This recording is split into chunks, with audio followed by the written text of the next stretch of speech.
जय श्री कृष्णा। राधे राधे। श्रीमद्भगवद गीता के चौथे अध्याय का महत्व। श्री भगवान कहते हैं, प्रिय, अब मैं चौथे अध्याय का महत्व बतलाता हूँ। सुनो। भागीरथी के तट पर वाराणसी बनारस नाम की एक पुरी है। वहाँ विश्वनाथ जी के मंदिर में भरत नाम के एक योगनिष्ठ महात्मा रहते थे, जो प्रतिदिन आत्मचिंतन में तत्पर हो आदरपूर्वक गीता के चतुर्थ अध्याय का पाठ किया करते थे।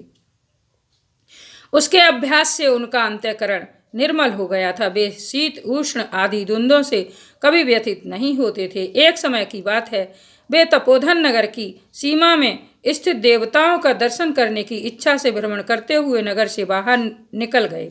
वहां बेर के 2 वृक्ष थे। उन्हीं की जड़ में वे विश्राम करने लगे। एक वृक्ष की जड़ में उन्होंने अपना मस्तक रखा था और दूसरे वृक्ष के मूल में उनका एक पैर टिका हुआ था। थोड़ी देर बाद जब वे तपस्वी चले गए, तब बेर के वे दोनों वृक्ष 5 ही 6 दिनों के भीतर सूख गए। उनमें पत्ते और डालियां भी नहीं रह गई। तत्पश्चात वे दोनों वृक्ष कहीं ब्राह्मणों के पवित्र गृह में 2 कन्याओं के रूप में उत्पन्न हुए। वे दोनों कन्याएं जब बढ़कर 7 वर्ष की हो गईं, तब एक दिन उन्होंने दूर देशों से घूमकर आते हुए भरत मुनि को देखा। उन्हें देखते ही वे दोनों उनके चरणों में पड़ गईं और मीठी वाणी में बोली, मुने, आपकी ही कृपा से हम दोनों का उद्धार हुआ है। हमने बेर की योनि त्याग कर मानव शरीर प्राप्त किया है। उनके इस प्रकार कहने पर मुनि को बड़ा विस्मय हुआ। उन्होंने पूछा, पुत्रियों, मैंने कब और किस साधन से तुम्हें मुक्त किया था? साथ ही यह भी बताओ कि तुम्हारे बेर के वृक्ष होने में क्या कारण था, क्योंकि इस विषय में मुझे कुछ भी ज्ञात नहीं है। तब वे कन्याएं पहले उन्हें अपने बेर हो जाने का कारण बतलाती हुई बोली, मुने, गोदावरी नदी के तट पर छिन्नपाप नाम का एक उत्तम तीर्थ है, जो मनुष्यों को पुण्य प्रदान करने वाला है।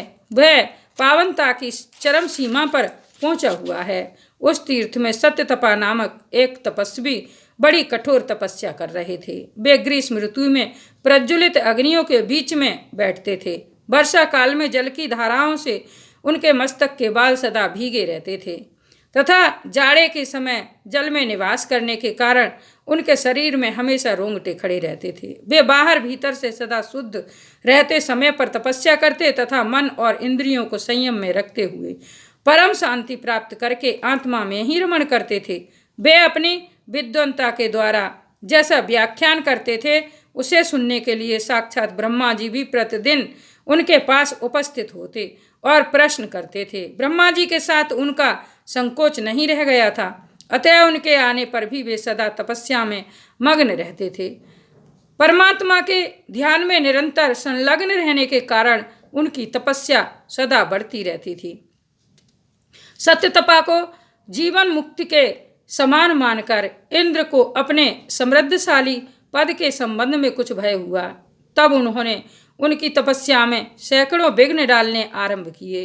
अप्सराओं के समुदाय से हम दोनों को बुलाकर इंद्र ने इस प्रकार आदेश दिया, तुम दोनों उस तपस्वी की तपस्या में विघ्न डालो, जो मुझे इंद्र पद से हटाकर स्वयं स्वर्ग का राज्य भोगना चाहता है। इंद्र का यह आदेश पाकर हम दोनों उनके सामने से चलकर गोदावरी के तीर पर, जहाँ वे मुनि तपस्या कर रहे थे, आईं।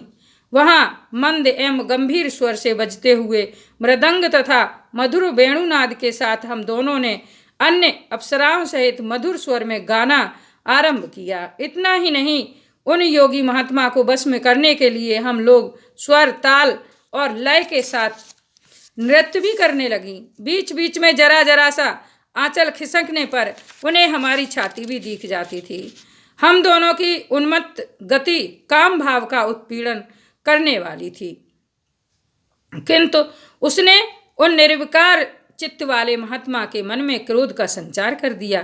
तब उन्होंने हाथ से जल छोड़कर हमें क्रोधपूर्वक शाप दिया, अरे तुम दोनों गंगा जी के तट पर बेर के वृक्ष हो जाओ।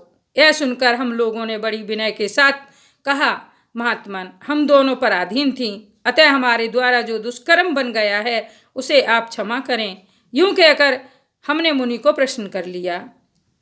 तब उन पवित्र चित्त वाले मुनि ने हमारे शाप उद्धार की अवधि निश्चित करते हुए कहा, भरत मुनि के आने तक ही तुम पर यह शाप लागू होगा। उसके बाद तुम लोगों का मृत्यु लोक में जन्म होगा और पूर्व जन्म की स्मृति बनी रहेगी। मुने, इस समय हम दोनों बेर वृक्ष के रूप में खड़ी थीं।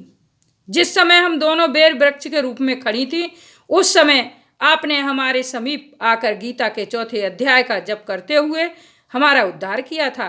अतः हम आपको प्रणाम करती हैं। आपने केवल शाप से ही नहीं, इस भयानक संसार से भी गीता के चतुर्थ अध्याय के पाठ द्वारा हमें मुक्त कर दिया। श्री भगवान कहते हैं, उन दोनों के इस प्रकार कहने पर मुनि बहुत ही प्रसन्न हुए और उनसे पूजित हो विदा लेकर जैसे आए थे वैसे ही चले गए तथा वे कन्याएं भी बड़े आदर के साथ प्रतिदिन गीता के चतुर्थ अध्याय का पाठ करने लगीं, जिससे उनका उद्धार हो गया। श्री कृष्ण गोविंद हरे मुरारे, हे नाथ नारायण वासुदेवा। राधा कृष्ण गोविंद हरे मुरारे, हे नाथ नारायण वासुदेवा।